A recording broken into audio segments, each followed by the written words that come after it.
He always dined alone, until death joined the table. Welcome to Marple Mysteries. I am your host, Harrington. Comment your city. I love hearing them. Wolfe takes his seat at the truth. It was one of those autumn afternoons when New York remembered it used to be civilized. The light slanted through the office windows, turning the dust motes into polite guests and putting a touch of gold on the brown leather of Wolfe's chair. He was seated in it, of course, as rooted as the furniture itself, dictating a letter to a cheese importer with the tone of a man offering absolution. I was behind my desk, typing with my usual enthusiasm, meaning one finger at half speed, because the letter was full of names ending in vowels and prices ending in nines. The doorbell rang. Wolfe stopped in mid-sentence, the way a priest might if the collection plate clattered. His eyes flicked to me, not so much a command as an accusation that I had allowed civilization to intrude. "Archie," he said, "if that is Mr. Kramer, tell him I am unwell. If it is anyone else, tell them I am indisposed. If it is neither, improvise." "Always a pleasure," I said, and went to see which brand of nuisance had made it past the stoop. I opened the door expecting either a process server or a publisher's rep. Instead, there stood a man I recognized and didn't want to. He was Lieutenant Nathan Rowe, a police detective with the charm of a dental drill and the complexion of someone who drank to remember. The last time I'd seen him, he was trying to outstare a corpse. "Goodwin," he said. His voice carried that cracked confidence particular to men who've spent too many nights with a bottle and a badge. "Wolfe in?"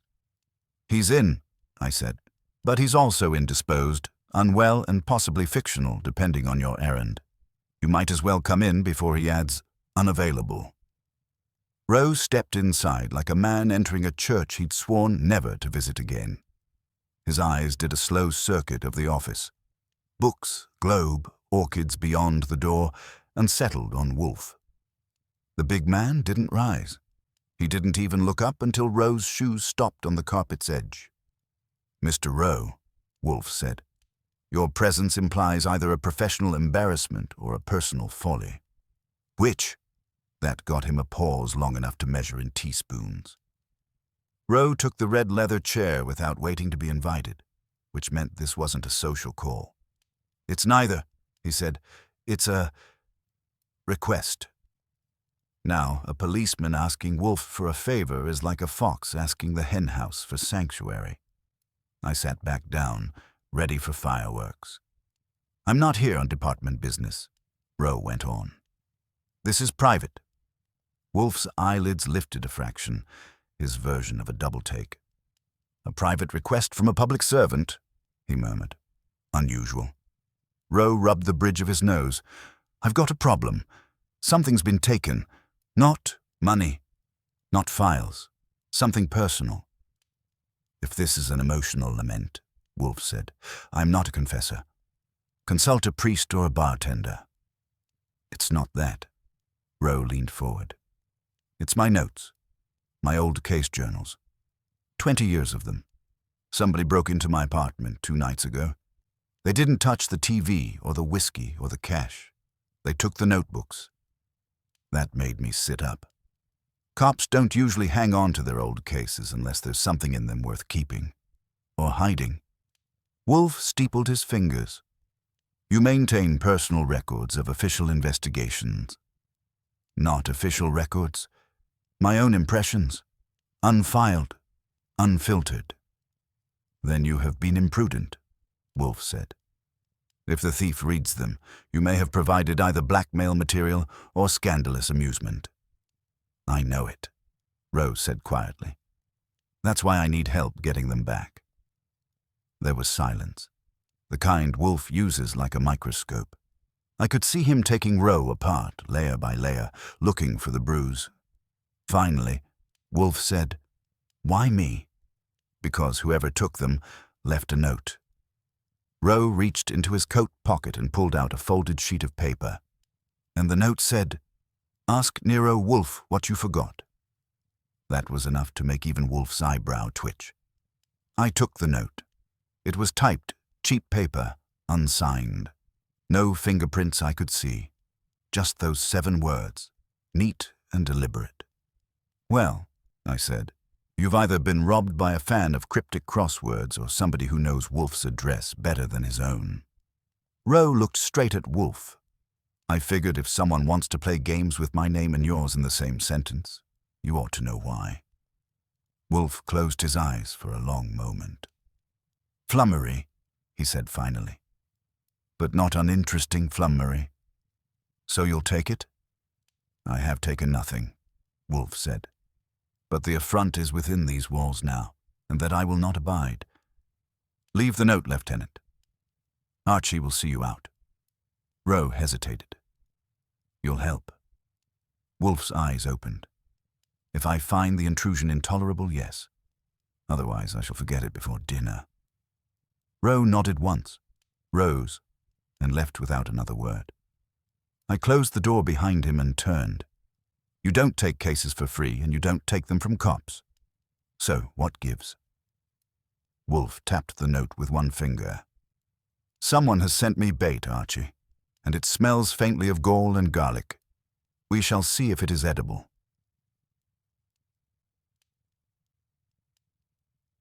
Wolfe didn't ask for the note again.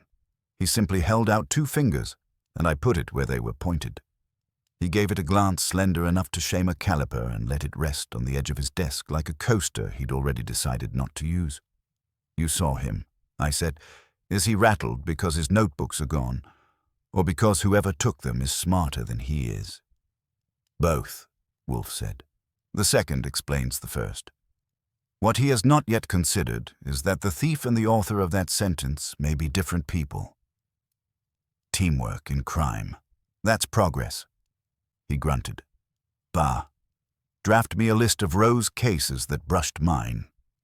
You will have to rely on your memory and the morgue at the Gazette."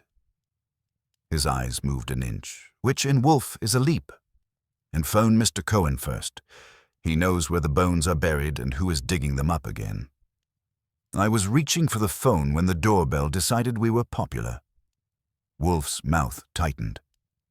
"If that bell rings once more today, Archie, I shall tell Fritz to solder the button." Noted. I went to see who our second admirer was. She was around 50, neat in the way that means everything has a place, and one of those places is her mouth. Her hat had a pin sharp enough to qualify as evidence. "Is this Mr. Nero Wolfe's residence?" she asked, as if I might deny it on principle. "It is," I said. "And your name would be Beale, Ithaca Beale.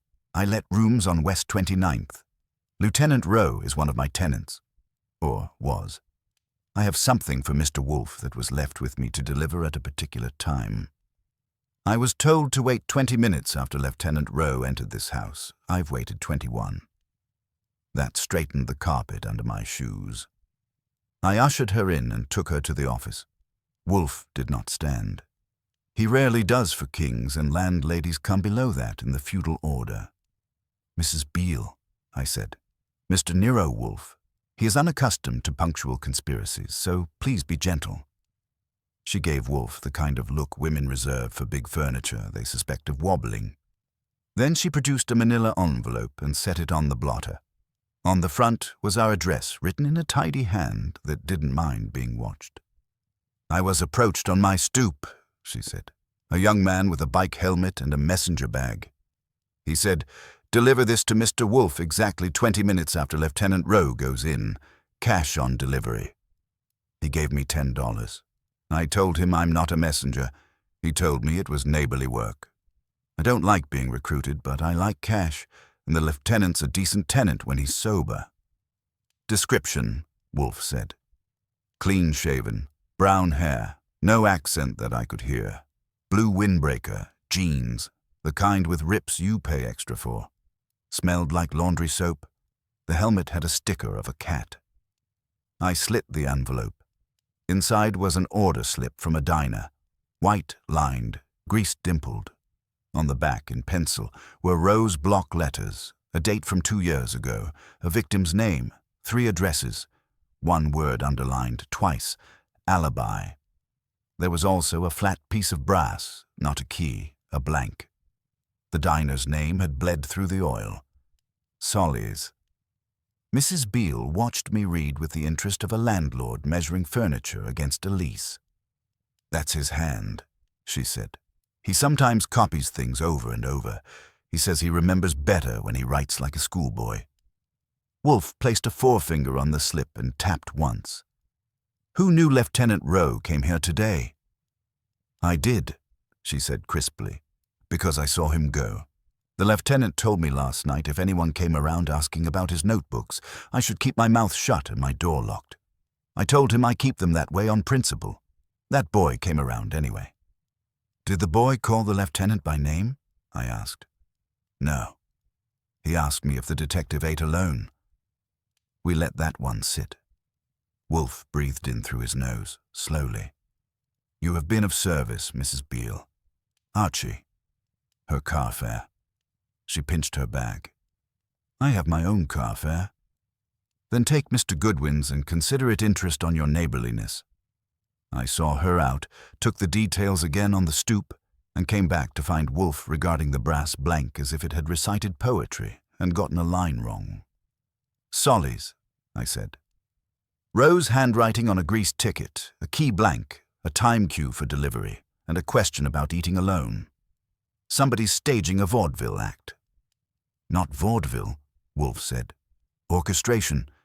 The boy's timing is too tidy. Someone watched Lieutenant Rowe arrive, used him as a cue, and used Mrs. Beale as a metronome. If they are watching us, Archie, they are impertinent. If they are timing us, they are dangerous." "Do I call the lieutenant?" "No, not yet. Call Mr. Cohen." Lon Cohen answered on the second ring like a man who either sleeps in his office or has trained his switchboard to call him names. I sketched Rowe's calamity and asked for a scrapbook. Rowe's big cases. 2 years ago, and who would kill for his journals or just get a rash from them? Lon whistled. "Rowe made enemies like other men make coffee. I'll send what I can. Solly's Diner, that's on 10th. Night counter, good eggs, terrible pie. Back booth by the fire extinguisher is where loners go to feel like company without catching it." "Who owns it?" I asked. "Solly's daughter runs it now, Dana. She's the kind who remembers what you order and what you shouldn't. You want a name that rhymes with trouble. Try Manny Dross, reporter who used to haunt there. He pestered Rowe about a cold case that went sour. Rowe nearly broke his jaw. That help?" "It seasons the stew," I said, and hung up. Before I could report, the phone rang again. A man's voice I didn't know said, "Is Rowe there?" and hung up when I asked who wanted him. I told Wolfe. "So," he said, "we are counted, and someone is taking attendance." He closed his eyes a moment, then opened them on me. "You will go to Solly's. The slip was chosen, not discarded. Selected from his journals. Sent to us to direct you. Observe before you speak. Sit where he sits. Eat what he eats. Find out whose eyes follow the eye. Lonely. Anything else? Wear his aftershave, if you must." His mouth worked. "Take care, Archie. Whoever contrived that delivery has handled Rowe before. They're accustomed to the habits of a man who eats alone." I got my hat. Fritz, passing with a tray, murmured that a man had lingered across the street an hour earlier, looking at the house and at his watch. I relayed it. Wolfe's jaw set a notch. "Go," he said, "and do not satisfy any curiosity but your own." The city was just finishing dinner when I headed for Solly's. It was the kind of night when steam from the subway vents made everything look like it was exhaling regret. The diner sat on 10th Avenue between a pawnshop and a tailor who hadn't been sober since the last recession. Its sign was half-lit. The S and the Y were dark, leaving OLL to blink like a cheap promise. Inside, the smell was coffee, onions, and chrome.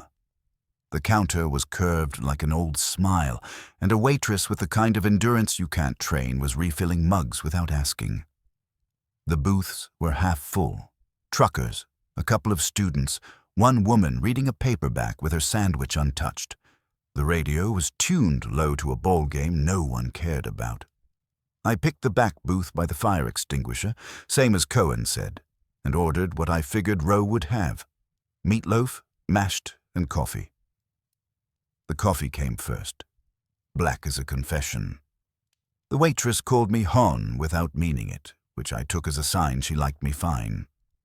From where I sat, I could see the reflections in the chrome napkin holder, people coming, going, nobody staying long.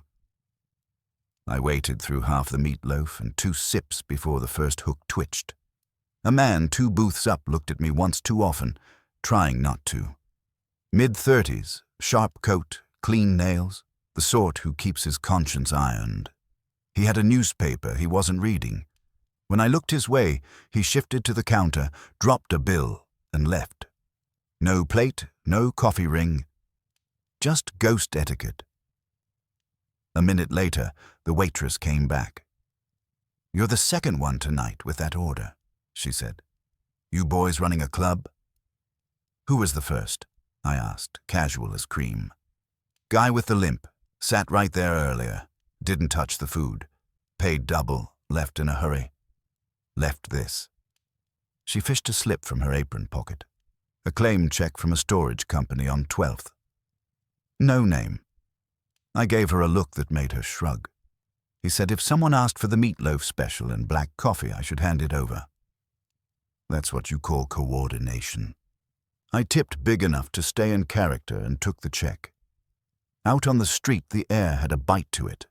I made it 2 blocks before I saw the man with the clean nails again, across the avenue, pretending to look in a window.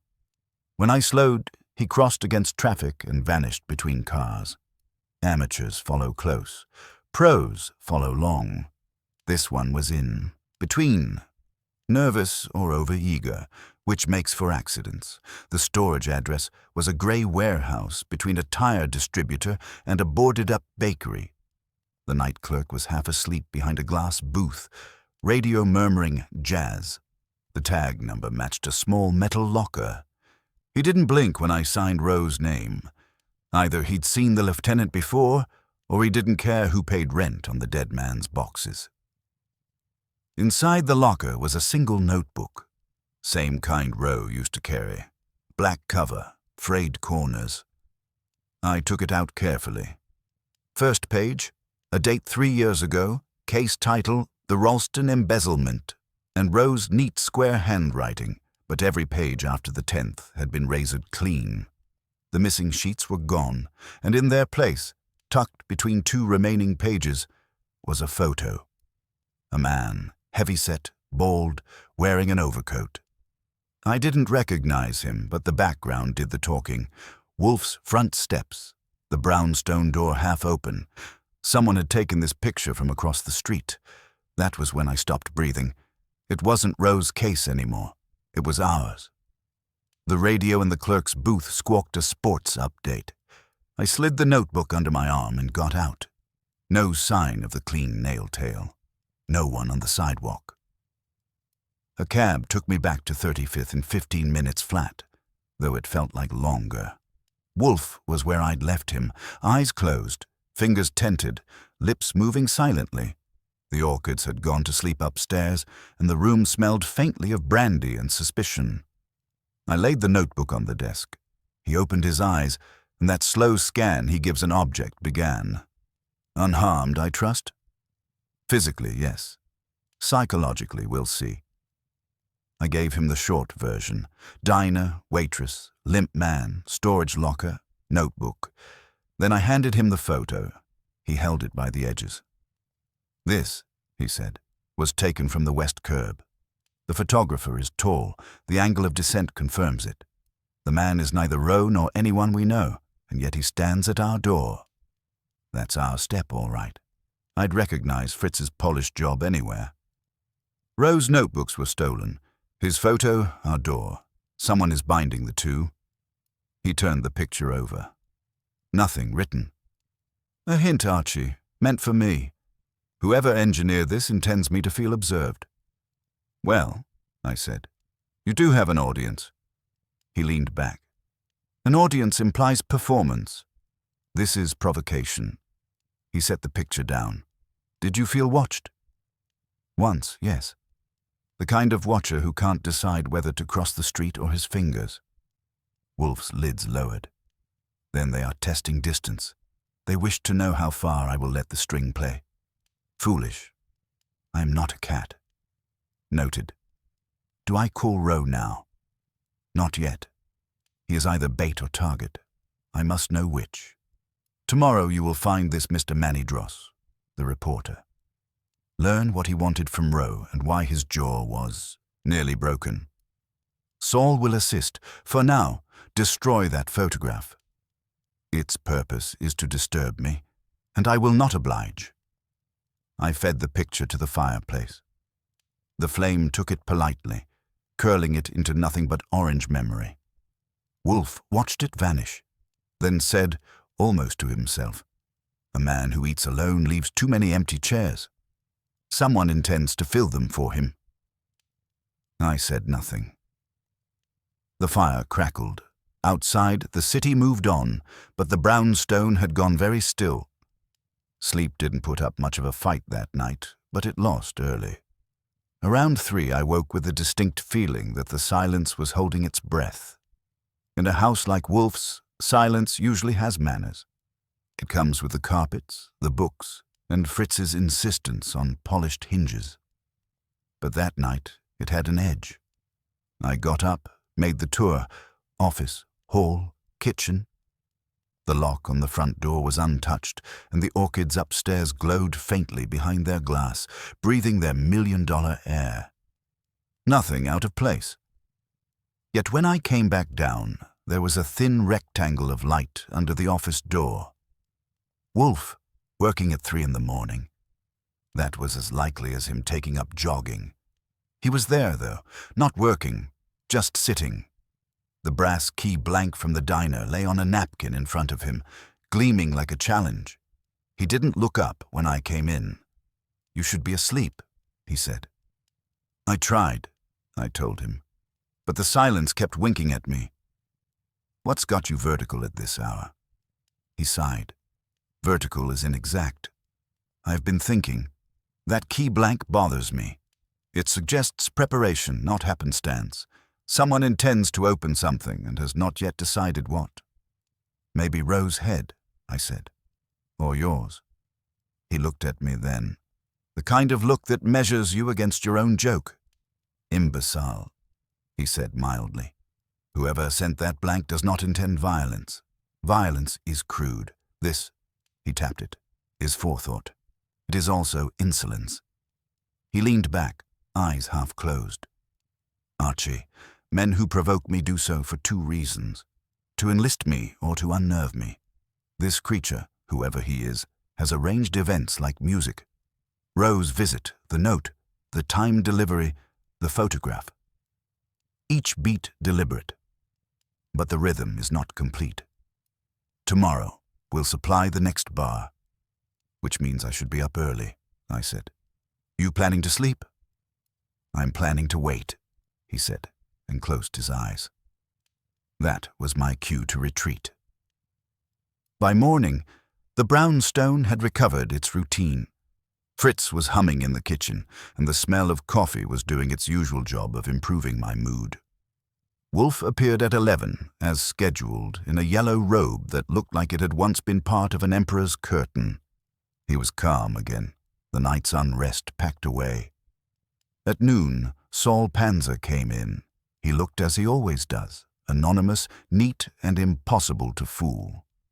Wolfe greeted him with a nod and handed him the notebook from the storage locker. "Saul," Wolfe said, "we are engaged in a dance without music. Lieutenant Roe has lost 20 years of his private notes. In return, he has gained attention he does not enjoy. This notebook is a residue, one case partly erased. I want to know who could have accessed it before it was removed. The Ralston embezzlement 3 years ago. Names, movements, intersections with the press, particularly one Manidros." Saul flipped through the remaining pages. "You want it fast or you want it clean?" "Both," Wolfe said. You have until dinner. Saul nodded once and left. Wolfe turned to me. You will see this dross today. If he is unwilling, you will make him willing. I require truth, not theatrics. I'll give you both, I said, and went. Finding Manny Dross wasn't hard. The Gazette's morgue clerk told me Dross had been freelancing since the paper stopped paying him for late-night sermons on police corruption. He still haunted their coffee room like a friendly ghost, hoping for scraps. I found him there, stirring cream into a cup like he was afraid of drowning it. He was small and wiry, with a face that might have been carved from newspaper pulp. His tie had retired early.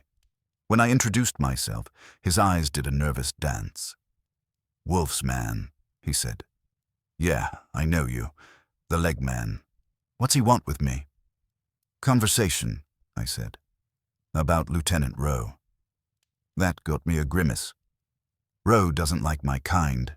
He thinks reporters should fetch, not bite. "You were pestering him about a cold case," I said. "Ralston." "Pestering," he laughed dryly. "I was trying to stop a frame-up. That embezzlement wasn't clean. Ralston took the fall, but the figures pointed to someone else. Rowe shut it down fast. Said I was chasing ghosts. I tried to print what I had. The Gazette spiked it." "Why?" He leaned closer. "Because the real thief was connected. City contracts, inspectors, payoffs. Rowe's report disappeared. Then so did my notes." "Your notes?" He nodded. 2 weeks after Ralston got 10 years, somebody broke into my apartment. Nothing gone except my story draft. No police follow-up. I figured Rowe took it to keep things tidy. "Did you tell him that?" "Sure. He almost broke my jaw. Said if I dragged his name again, he'd make sure I never printed another line." I watched him sip his coffee. His hand shook slightly. "Tell me, Manny, you ever visit Solly's diner?" He frowned. "Used to. Rowe took his dinner there most nights when he was off duty. Always the same booth, always alone. Said he liked the noise. I liked the pie, so I sat a few booths over once or twice. And lately, not since he told me to get lost." "Why?" "Because somebody's using his old haunts as signposts. Maybe to him, maybe to us." He gave me a look halfway between curiosity and fear. "You think he's being hunted?" "I think he's being reminded." Back outside, I called Wolfe from a payphone, told him the highlights. Dross, the Ralston mess, the vanished notes, the diner connection. Wolfe's voice was as dry as old parchment. "Very good. Mr. Panzer reports that the Ralston account passed through a holding company. One dissolved a month ago. The managing partner was a man named Gordon Vine. Find him. Do not engage him yet. Observe. Where do I find him?"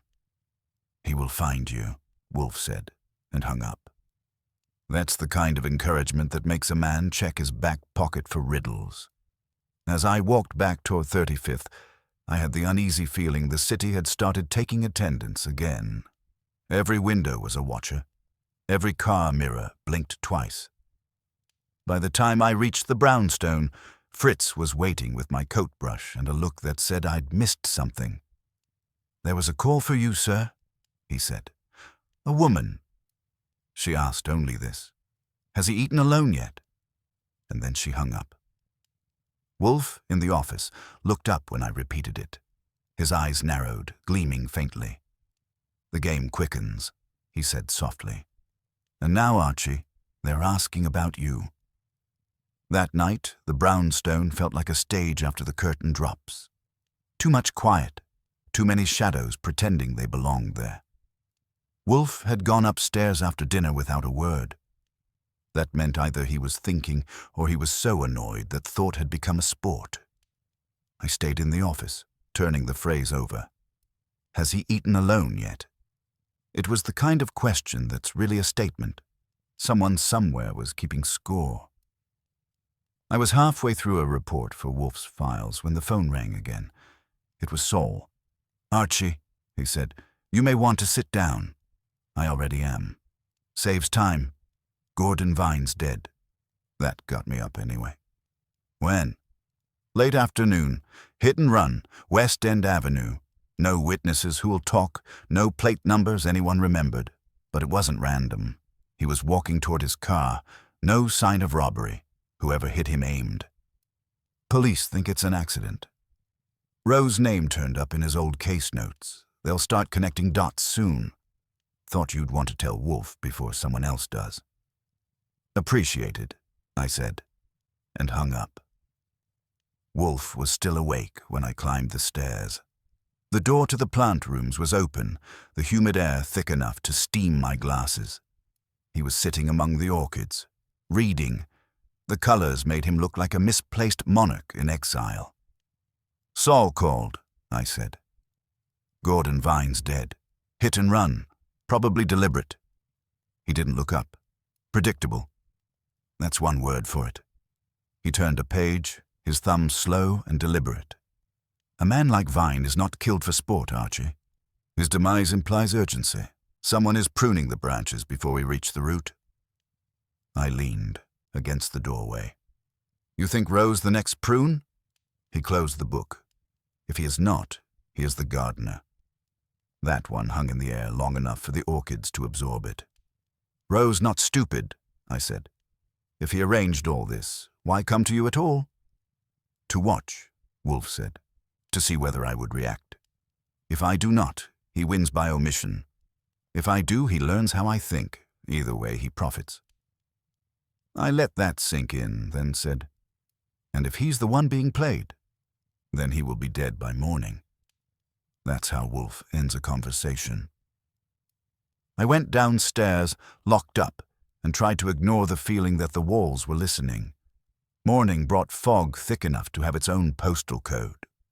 Wolfe ate breakfast in silence, Fritz tiptoeing around him like a man approaching a sleeping bear. Around 10, the doorbell rang. Fritz answered, and I heard voices, one sharp, one uncertain. When he came back, he looked grave. Lieutenant Rowe, sir. He insists. I went to the front hall. Rowe looked like he hadn't slept since Prohibition. His tie was crooked, his coat creased, his eyes the color of regret. I heard about Vine, he said before I could open my mouth. And now I'm hearing whispers that my name's next on somebody's list. Wolfe in. Always, I said, but he's not fond of unexpected guests. Then tell him the unexpected's all we've got left. He pushed past me into the office. Wolfe was behind his desk, still and solid as the furniture itself. His eyes opened a fraction. Lieutenant Rowe, you seem altered. Somebody's killing off the ghosts, Rowe said hoarsely. Vine's dead, and now the department's asking about my notebooks. Somebody's been feeding them stories, that I kept evidence off the books, that I took payoffs. Did you? Wolfe asked mildly. Rowe's jaw clenched. No. Then you're being made to appear corrupt, perhaps to keep you busy denying it. Rowe nodded once. That's the trick. And the note they left me, your name on it, they're tying you in too. You think I'd risk coming here if I had a choice? Risk, Wolfe murmured, is the word. He gestured to the red chair. Rowe sat, hands twitching. I stayed standing, watching the lines of his face tighten. You kept those notebooks, Wolfe said. Why? Because the department files are edited. I wanted the truth, my version of it, things that didn't fit the reports. And now someone wants them erased. Rowe looked up sharply. You think that's why they were stolen? I think that's why you're alive, Wolfe said. If they wanted only your silence, you would not have walked here. Rowe leaned forward. Then help me. Whoever's doing this, help me stop it. Wolfe studied him for a long, unpleasant moment. No, he said finally. You have already implicated me by coming. I shall not. Compound the insult by working blind. I will assist only if you tell me what, exactly, you have concealed. Rowe's eyes darted toward me, then back. There was one case, he said slowly. Not Ralston, earlier. A man named Meyer Dorn, accountant, Disappeared. Presumed suicide. I thought it was clean. Then I learned he'd handled funds tied to Vine's company. When I tried to reopen it, I got shut down, higher up than I could reach. Who shut you down? Rowe hesitated. A deputy commissioner. A friend of Vine's. Name. Arthur Kellam. Wolfe made a small sound, something between a grunt and a sigh. And now Vine is dead. Kellam remains, and you, hounded by guilt or fear, come here seeking absolution. Pfui. Rowe stood. You think I staged this? That I'd kill Vine to clear my own name? I think you might, Wolfe said evenly, if you believed someone would do it for you first. That did it. Rowe's fists clenched, then relaxed. If I wanted to kill him, I wouldn't have come to you. Believe that or don't, but I've had my fill of ghosts. He turned toward the door. I didn't stop him. Wolfe didn't either. The latch clicked behind him like punctuation on a bad sentence. I looked at Wolfe. Satisfied? No, he said softly. Confirmed. Confirmed what? That the man is frightened. But not of his enemies. Of himself. And that, Archie, is worse. Before I could reply, the phone rang again. Fritz answered, then came to the office, his face pale. Mr. Wolfe, it is the police. They request that Lieutenant Rowe present himself immediately. There has been another death. Wolfe's lips tightened. Whose? They did not say, Fritz murmured, only that it concerns a certain Maya Dawn. For a moment, none of us spoke. Then Wolfe closed his eyes and said, Archie, get your coat. We have been moved from provocation to declaration. The hand behind this has decided to show itself through a corpse. The air outside had that brittle chill that comes before snow, though the forecast hadn't bothered to promise any. I drove while Wolfe sat back in the car like a man tolerating transportation as a necessary indignity. The request for Rowe to present himself had reached us through Inspector Kramer's office, which meant the situation had already soured past courtesy. The name Maya Dawn, the supposed suicide from years ago, had jumped from Rowe's confession straight to the department blotter. Either someone wanted the case reopened, or someone wanted Rowe buried under it. When we pulled up to the address, a narrow brownstone in the 70s with a police sedan parked out front, Kramer himself was waiting on the stoop. He didn't look pleased to see me, which was normal, or to see Wolfe, which was tradition. I should have known, he said.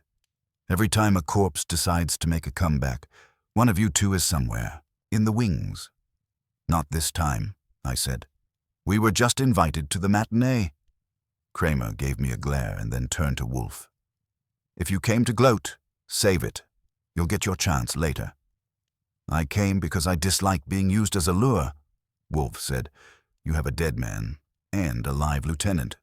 I prefer to know which is the bait. Kramer grunted and waved us inside.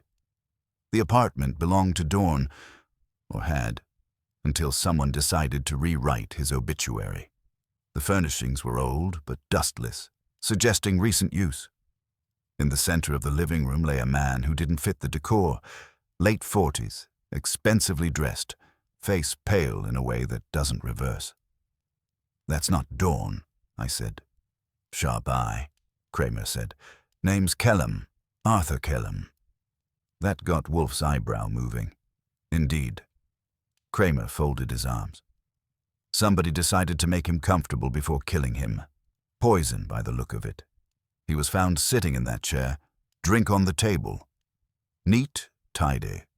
The lease on this place was reopened a week ago in the name of one Maya Dawn.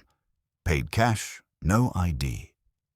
So, I said, Dawn rises from the grave just long enough to rent a room and host his own commissioner. Kramer scowled. And Rowe's prints are on the glass. Wolfe didn't blink. Of course they are. Someone has arranged a moral symmetry. Rowe's victim resurrected. His superior silenced. How convenient. Kramer jabbed a finger at him. Don't start sermonizing. If Rowe's innocent, he's doing a fine job of looking guilty. He disappeared this morning after leaving your place." "Disappeared?" I asked.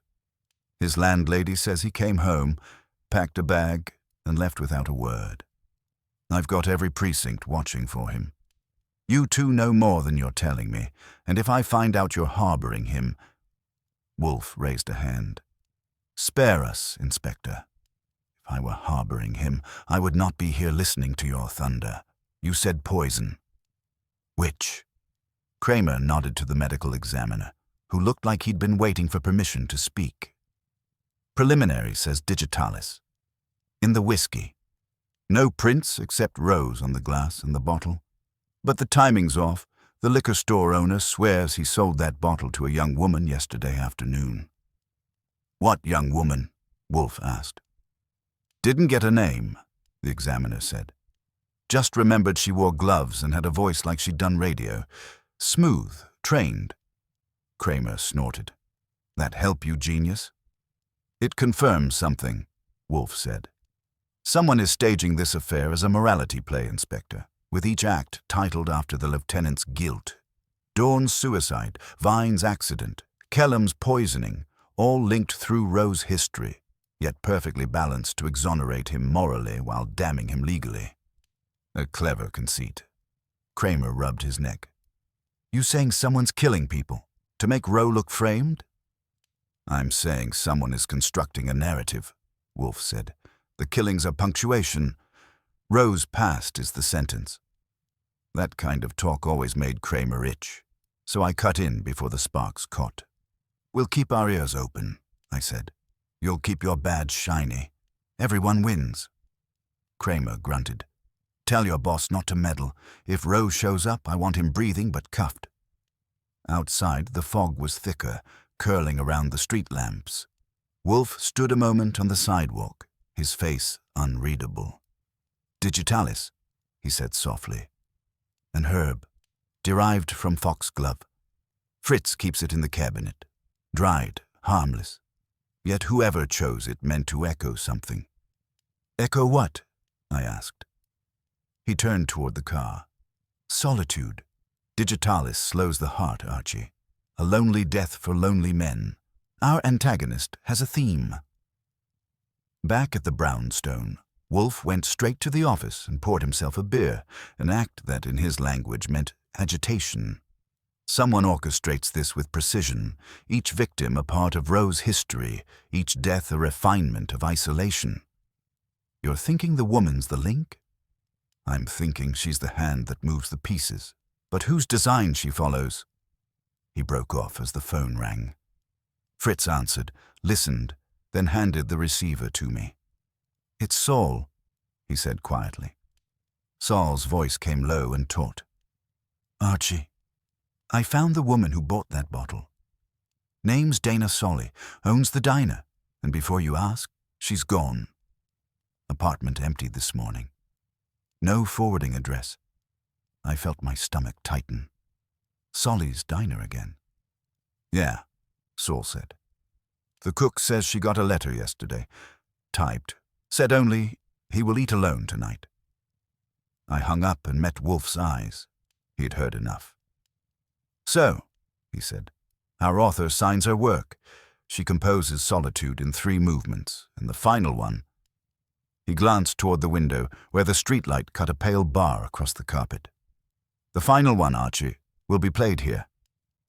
That was when the knock came at the door. 2 sharp raps, precise as punctuation. Fritz started for it, but Wolfe's voice stopped him. "Wait," he said. "Let the rhythm complete itself." The raps came again. And then a woman's voice, calm, low, unmistakably trained. "Mr. Wolfe, my name is Dana Solly. I believe you're expecting me." Wolfe didn't answer immediately. He sat perfectly still, the way only he can, while the echo of her voice seemed to settle into the walls. Then, without shifting his eyes from the fire, he said, "Archie, admit her." I went to the door, half expecting to find a shadow where a woman should be. Instead, there she was. Tall, dark hair swept back, gray coat buttoned to the throat. Her eyes were clear and level, but too calm for someone who had just vanished from her own life. There was polish in her bearing, not the diner apron kind. I held the door wider. "You have interesting timing, Miss Solly." "Timing is all I have left," she said quietly, and stepped inside. In the office, Wolfe had shifted his bulk just enough to face her. He studied her the way he might a rare fungus, not for beauty, but for pattern. She didn't flinch. "Mr. Wolfe," she said, "you've been following a trail that began in my diner and led to 3 deaths. I think it's time someone told you where it ends." Wolfe inclined his head. "So gracious of you to volunteer, though I suspect you're here not to confess, but to curate the narrative." She smiled faintly. "Perhaps both." I stayed standing near the globe where I could watch her hands. They were steady, bare now, no gloves. "I didn't kill anyone," she said, "but I've been close to each of them. Roe, Vine, Kellum, and Dawn, long ago." "Begin with Dawn," Wolfe said. She drew a slow breath. "He was my father." That pulled the room tighter. Wolfe's lids flickered once. "Meyer Dawn. Accountant. Supposed suicide." She nodded. "He wasn't supposed to die at all. He discovered something. Money funneled through the Ralston accounts, leading to Vine's company, and from there into private hands. When he told Roe, the lieutenant warned him off. The next day, my father's car was found in the river. No body, no note. The case closed quickly. Too quickly. And yet," Wolfe murmured, "someone paid his rent last week." "I did," she said. "I've been waiting a long time to bring him back, at least in name, to force Roe to face what he buried." "By killing Vine and Kellum?" I asked. Her eyes met mine. "No. But whoever did wanted to echo my father's story, to make it look as if Roe's guilt had come home. I set the bait. Someone else took it." Wolfe's fingers touched together. "Explain your bait." "I sent the note to Roe, the one that mentioned you. I wanted him to come here, to panic, to expose himself. I thought if he believed his past was rising, he might admit his part. I didn't know others would die. When Vine was killed, I realized I'd set something loose I couldn't control." "You sent Mrs. Beale with the envelope?" "Yes, a timed delivery. It contained Roe's handwriting from an old receipt. I wanted to make him think someone had found his journals." I said, "You're clever, Miss Solly, but you've built quite a bonfire, and now you're surprised by the heat." Her chin lifted. "I never meant blood. Only truth." "Truth," Wolfe repeated softly. That trite alibi of all amateurs. That one stung her. I could see it, but she steadied herself. "You don't understand. When Dawn died, I was 16. Roe came to our door once with false sympathy. I recognized the fear in him even then. I've watched him ever since." I opened the diner near the precinct where he ate. He'd sit, alone, the perfect picture of a man pretending peace. I waited years for the right moment. "And then?" Wolfe asked. "Then someone else began watching me." That earned my attention. "Describe." "A man, well-dressed, quiet, mid-30s. He came in evenings, always sat at the counter, never ordered more than coffee. One night he left a note under the saucer. He still eats alone. That's when I realized I wasn't the only one shadowing Roe." Wolfe's eyes sharpened. "This man, did you learn his name?" She shook her head. "But I saw him with Kellum once. They argued outside late near the diner. After that, the man never came back." Wolfe leaned back, thinking. A subordinate, perhaps, or a liaison. Someone handling the cleanup once you stirred the dust. She spread her hands. "I told you, I didn't plan the deaths. Yet they follow your map precisely." Her voice dropped. "I know. That's why I'm here. Because whoever's finishing this wants it to end with Roe. And maybe with you." I felt the floor tilt a little. "He's targeting Wolfe now." "Yes." That photograph, the one of your house, I didn't take it. It was mailed to me before Vine died, with a note, "The detective who ate alone will not stay that way." Wolfe's nostrils flared once, a small, controlled movement that in his language meant fury. They presumed to trespass on my threshold to dramatize their conceit. Insufferable. Dana hesitated, then said softly, "I came to warn you, and to finish what I began. If Roe's still alive, find him first, before they do." I asked, "They being who?" She shook her head. "Whoever wants the last word. The one my father never got." Wolfe closed his eyes briefly, as if sealing the thought. "Miss Solly, your attempt at justice was naive, but not entirely useless. You have given me form. Now I require function. Archie will escort you upstairs. You will remain here, in my house, until I decide how to use you." Her eyes flicked to me. "You think I'll be safe?" "In this house," Wolfe said. "No one dies without an invitation." I took her up to the guest room, left her with Fritz's assurance of tea and locks, and came back down. Wolfe was already on the phone, his voice low. "Saul," he said, "find Roe. Quietly, urgently. He will seek confession, not escape. Look to the places where a man eats alone." He hung up, then turned to me. "Archie, we are closing on the conductor of this symphony. The pattern resolves, each victim silenced by what he concealed. But the final measure, that will be played for my ears alone unless I outpace him." The phone rang again before I could speak. Fritz answered, listening, then turned pale. "Mr. Wolfe," he whispered. "The police. Lieutenant Roe has been found. He's alive, but they say he's confessed to all 3 murders." Wolfe's eyes gleamed, hard as amber. "Confessed? Pfui. Then the performance reaches its crescendo. Archie, clear the schedule. No one enters, no one leaves. The author is coming for his applause." Wolfe didn't move for a full minute after Fritz's announcement. He sat as if the air itself had been suspended around him. Then, in a voice so calm it made the hairs on my neck stand up, he said, "Archie, have them send no one here. We will go to them." I blinked. Wolfe leaving the brownstone uninvited was as likely as the orchids asking for takeout. "You sure about that?" I asked. He looked at me, heavy-lidded but alive with purpose. "Yes. When a man confesses to another's choreography, one must verify whether he knows the steps."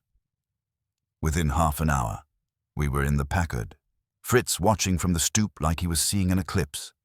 The precinct was buzzing when we got there, the kind of hum that means everyone's talking and nobody's thinking. Kramer was waiting outside the interrogation room, cigar unlit, jaw working like a machine grinding gravel. "Wolfe," he said, "this is getting out of hand. Roe just spent an hour telling my men he killed Vine, Kellum, and Dorn, if Dorn was ever alive to start with. Says he did it out of guilt, to clean the slate. You happy?" "Not remotely," Wolfe said. "Has he offered details?" "Plenty," Kramer said. "Too plenty. Knew the poisons, the timing, even the color of the damn bottle. You tell me that's coincidence?" "I'll tell you it's recital," Wolfe said. "A man repeating lines written for him." Kramer grunted. "You think somebody's feeding him the script?" "Not think. No." Wolfe gestured toward the door. "If you'll allow me 10 minutes. Kramer glared, chewed the cigar, then shrugged. "Fine. 10 minutes, but if you start philosophizing, I'm cutting you off." Inside, Roe sat hunched at the table, eyes hollow, a man whose soul had already packed a bag. The room smelled of stale coffee and resignation. He looked up when Wolfe entered, and something like relief flickered across his face. "You were right," Roe said hoarsely. "It's all me. I can stop it now." "Stop what?" Wolfe asked. "The noise, the memories. They won't stop unless I do this." "You speak as a man under duress, not conviction," Wolfe said evenly. Tell me, Lieutenant, did you write your confession? Rowe hesitated. Yes. In your own hand? Yes. Before or after they gave you the typewritten one? That did it. His head jerked up. How did you... Wolfe's tone cut through the air like a scalpel. Because the phrasing is too elegant for a man drowning in remorse. The note to you, the one that brought you to me, used the same rhythm, the same choice of words. He eats alone. Whose phrase is that, Rowe? Rowe's mouth opened, then closed. His hands trembled. You don't understand. I couldn't take it anymore. I understand, perfectly, Wolfe said. You have been instructed to take responsibility, to save someone else from exposure. That is loyalty, not guilt. But misplaced. I stepped forward. Rowe, who's holding the leash? Who told you to confess? He didn't look at me. His voice was a whisper. She did. That word sank into the silence like a drop of ink. Wolfe's eyes narrowed. Dana Solly. Rowe nodded once, then buried his face in his hands. I said, She's at the house. Wolfe's hand shot out, steady and commanding. No one must reach her before us. He turned to Kramer. Inspector, you will detain Mr. Rowe, but not announce his confession publicly. If you do, we will lose her. Kramer bristled. She came to you, not me. What are you hiding? Salvation, perhaps, Wolfe said coldly, and turned for the door. By the time we reached the Packard again, Wolfe was breathing heavier, his mind clearly grinding faster than the engine. Archie, she is no longer the orchestrator, he said. She is the conductor's baton, beautiful, visible, but wielded by another hand. You think Rowe's covering for her? No, she has covered for him, and now she covers the true author. He has played them both. The brownstone came into view, dark against the evening. Fritz met us at the door, face ashen. She's gone, he said. Her coat, her bag, everything. A note was left. Wolfe took it with fingers like iron tongs. The handwriting was Dana's. I had to see him. If you want the truth, find us where he always ate alone. The diner, I said. Obviously, Wolfe murmured. Archie, call Saul. Have him meet us there, but unseen. This is the coda. Solly's was closed when we got there. Lights dim except for the faint yellow of the counter bulbs. Through the window, two figures sat opposite each other in the back booth. Rowe and Dana. Except Rowe was still in custody. I recognized the man's shape after a heartbeat, the quiet observer from earlier, the one who'd watched me in the diner mirror. Gordon Vine's clerk, Wolfe muttered. The missing link. I moved first, gun ready, though Wolfe hates the sight of one. He followed at his usual glacial pace. When we entered, Dana turned sharply, eyes wide. The man beside her froze with a fork in his hand. Mr. Wolfe, she whispered. He said you'd come. Indeed, Wolfe said. Mr. Dorn, I presume. Meyer Dorn. The man blinked. That name is dead. Yet you live, Wolfe said, settling heavily onto a stool. You staged your suicide, left your daughter with a ghost and your enemies with relief. You have been pulling strings ever since. Through Vine, through Kellum, through her. Rowe was the scapegoat. You orchestrated his confession. A fitting finale for your opera. Dorn's jaw tightened. You don't know what they did to me. They stole everything. My name, my work. I gave them justice. Justice, Wolfe said softly. You gave them punctuation marks, periods, not justice. You made your daughter your instrument. Dana's hand trembled. He said it would end the lies. It ends nothing, Wolfe said. It perpetuates solitude. Yours, his, even hers. Dorn rose abruptly. Stay out of this. I took a step forward. Sit down, maestro. But it wasn't me he was watching. His gaze fixed on Wolfe, and in it was both rage and awe, like a man seeing his own reflection for the first time. You understand too much, Dorn said, and that makes you part of it. Pfui, Wolfe said. You flatter yourself. That broke the spell. Dorn lunged for his coat pocket, but Saul appeared from behind the counter, quick and silent. His hand clamped on Dorn's arm, and the man sagged like a marionette with its strings cut. Dana covered her face. Father, don't. Wolfe's voice was heavy now. Final.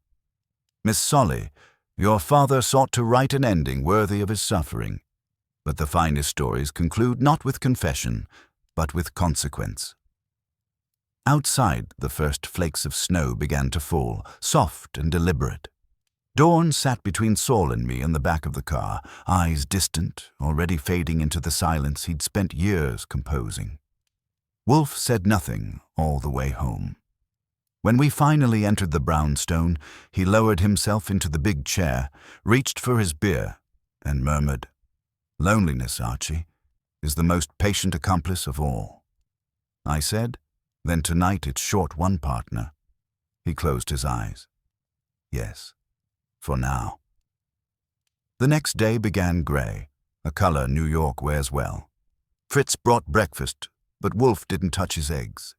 He just sat there, hands folded, watching the morning crawl past the window like it had something to apologize for. Dana Solly was still upstairs, silent as a ghost. Dorn, under guard downtown, was making the morning papers look prophetic. Fallen accountant returns to life, faces 3 deaths. The city loved a resurrection, especially one that ended in handcuffs. "You look pleased," I said, setting down the paper. "I am not," Wolfe said. "Dorn has confessed, has he not?" "Parts of it," I said. "He's owning Vine and Kellum, denying Rose's hand in any of it. Says he acted for his daughter's sake, something about restoring her faith in truth. Kramer's buying it for now, though he looks like he'd rather buy a cobra." Wolfe made a sound that could have meant anything from disgust to pity. "He lies. His design required Rose's cooperation, even if unwilling. The man's mind is baroque, his guilt ornamental. He is not finished." "Finished? He's in custody."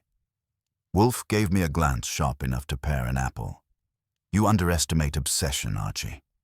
Dorn has lived for years composing this grotesque requiem.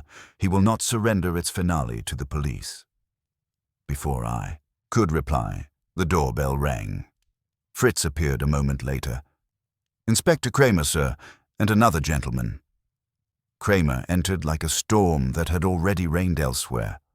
Behind him came a thin man in a gray suit, the department's flavor of lawyer, Assistant D.A. Halloran. I'd seen him before. He had the polite menace of a paper knife. "Wolfe," Kramer said, "you've made a damn carnival of this case.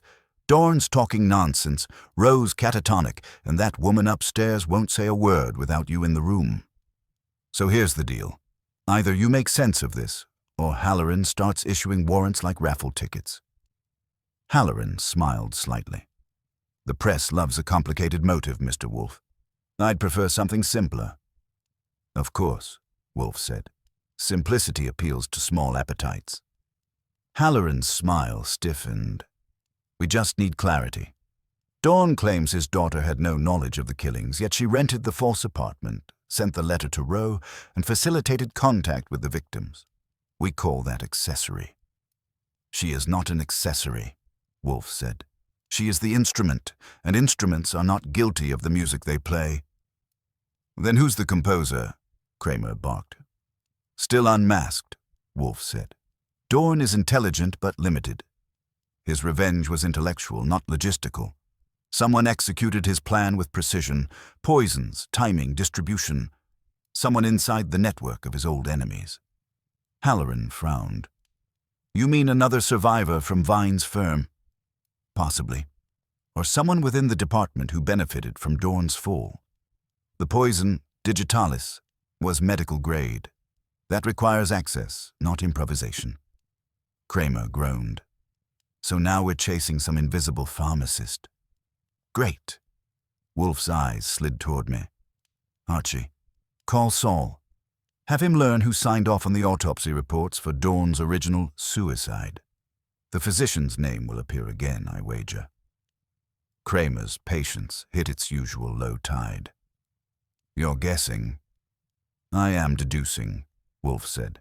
Do try to keep the distinction clear. They left a few minutes later, Halloran tight-lipped, Kramer muttering promises of vengeance. When the door shut, Wolfe exhaled long and slow, like he'd been conserving oxygen. Upstairs, Dana hadn't moved. I found her sitting by the window, still in yesterday's dress, eyes on the street. They'll arrest me, won't they? She asked, without turning. Not if Wolfe keeps doing the verbal gymnastics he's famous for, I said. He's already halfway convinced Kramer you're a victim of metaphors. She smiled faintly. My father thought I could finish what he started. Now he's finished me instead.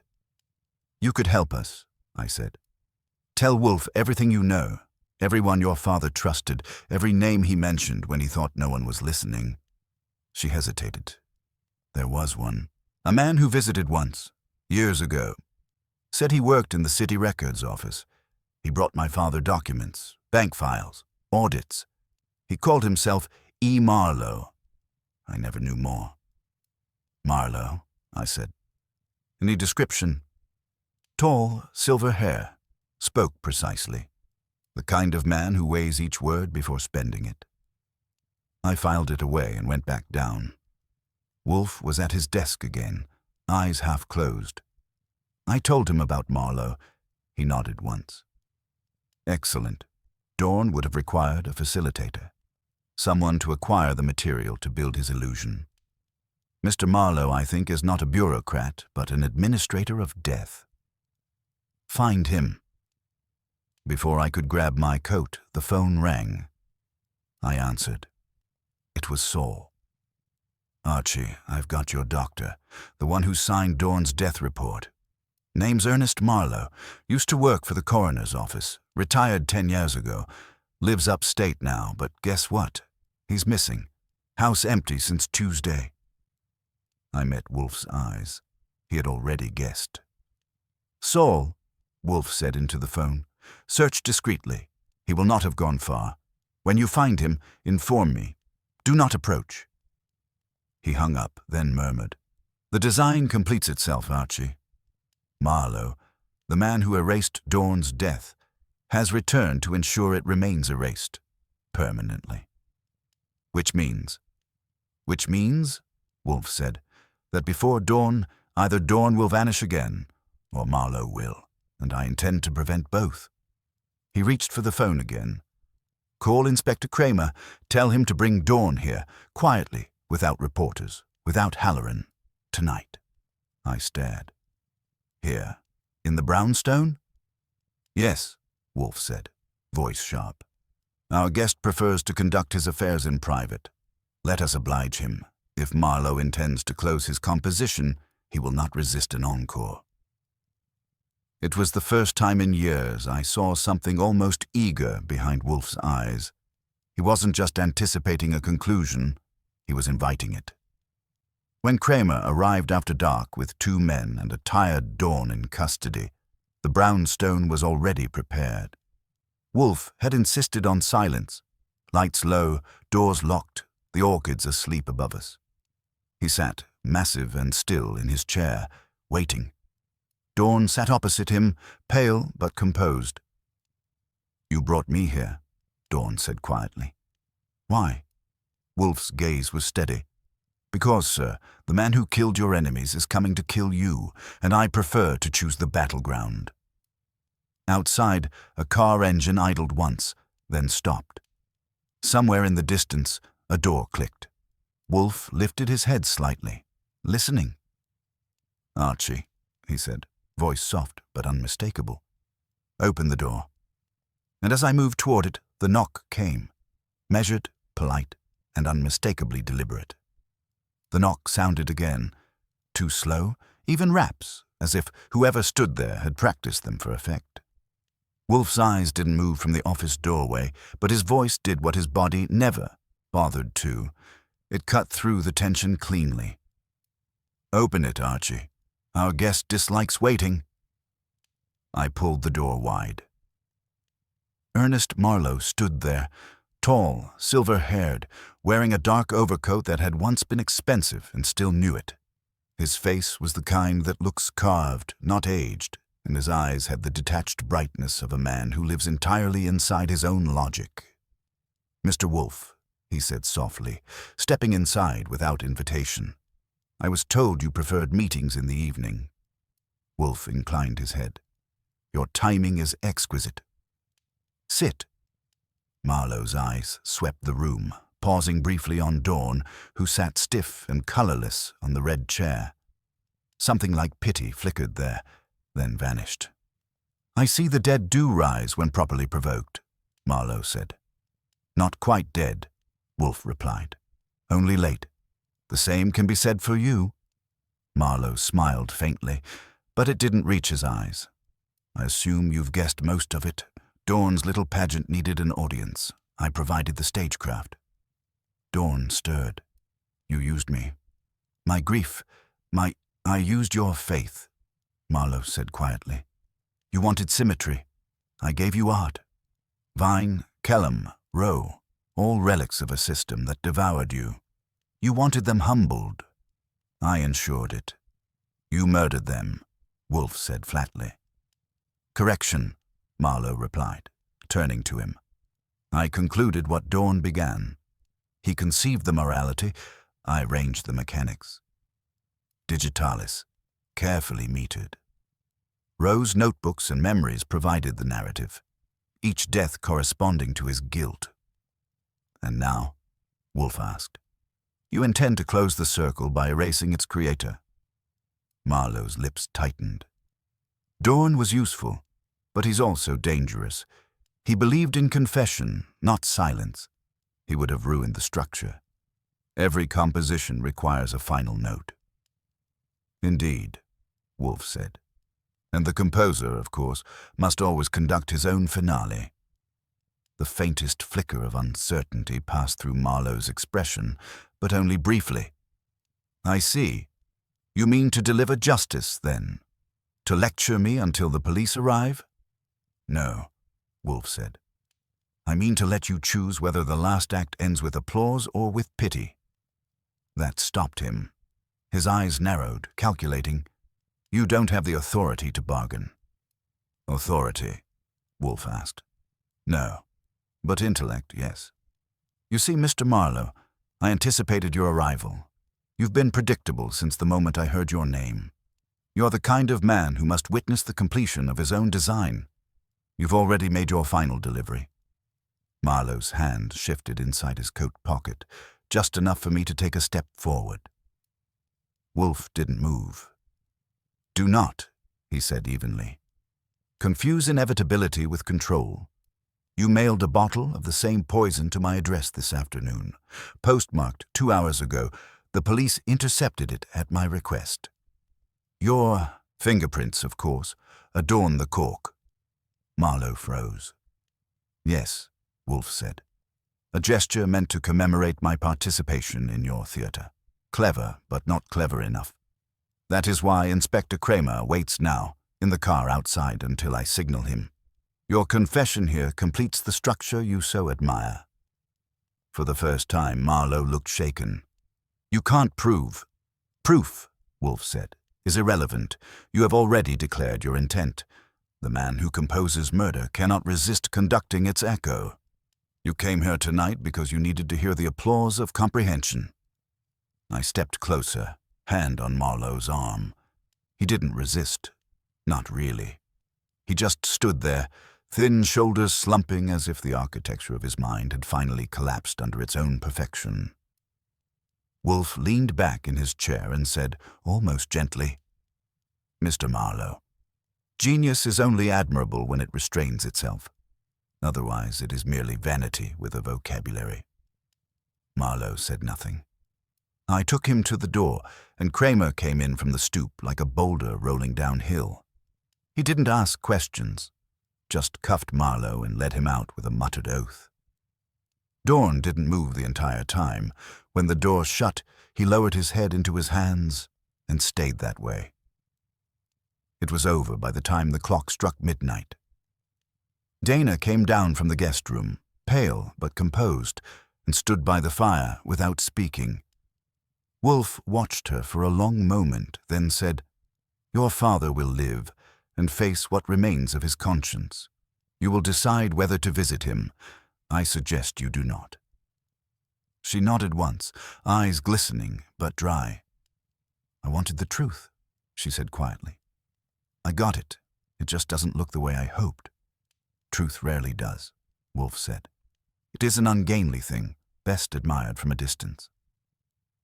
When she'd gone upstairs again, I asked, "Satisfied?" Wolfe's eyes closed halfway. "Hardly. Justice, Archie, is never satisfying. It merely concludes." He reached for his beer, took one long sip, and added, "This was not a contest of morality, but of loneliness. Dawn, Marlowe, Rowe, all men who ate alone and mistook silence for integrity. Isolation breeds distortion, as surely as hunger breeds appetite." "Poetic?" I said. "You ought to write that down." "Bah," he said, setting the glass down with finality. "If I wrote down every truth about human folly, I'd never finish dinner." Fritz appeared at the door just then, announcing that the soufflé was ready. Wolfe rose, slowly, ponderously, but with purpose again. As he passed me, he said, "Archie, solitude is a luxury only if one can afford company." "Meaning what?" I asked. He gave me that small, dangerous smile. "Meaning that I intend to eat with you tonight." And that, coming from Nero Wolfe, was about as close to sentiment as the man ever got.